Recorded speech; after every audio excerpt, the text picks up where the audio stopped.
Cristina, sou orientadora social na PAI de Piuí. Hoje eu trago para vocês uma atividade bem interessante. Hoje a gente vai fazer 2 aviãozinhos de origami. Vamos ao primeiro? Primeiro a gente vai dobrar a folha ao meio.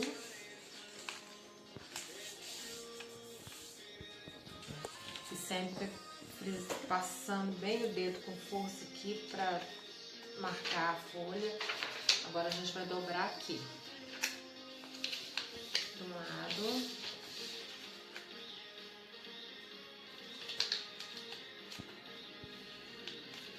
De outro. A gente faz dobra de novo. Agora é assim. Agora aqui, vai dobrar aqui. Ó, nos 2 lados.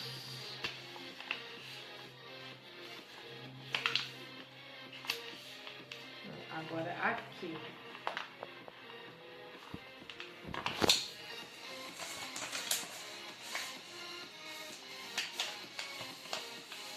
Ó, prontinho o nosso primeiro avião tradicional.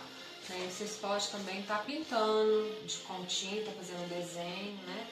Agora vamos para o segundo avião. Esse aqui a gente vai dobrar a folha ao meio. Esse é o aviãozinho planador. Abre. Agora a gente vai dobrar aqui. Dos 2 lados. Aí a gente dobra e vai passar um pouquinho, tá vendo? Dobra, vai ficar assim, né? Aí a gente volta, dobra de volta pra cá.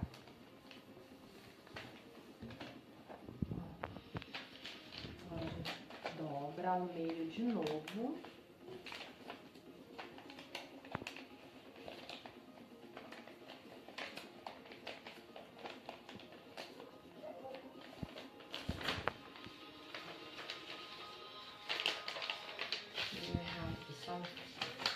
Vamos de novo. Assim, vai ficar assim. Agora a gente vai dobrar a asa dele. De um lado.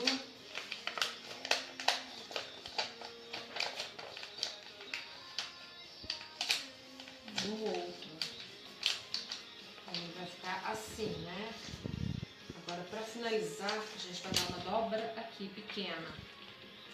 De um lado. Do outro. Tá prontinho o nosso aviãozinho planador. Então, o aviãozinho planador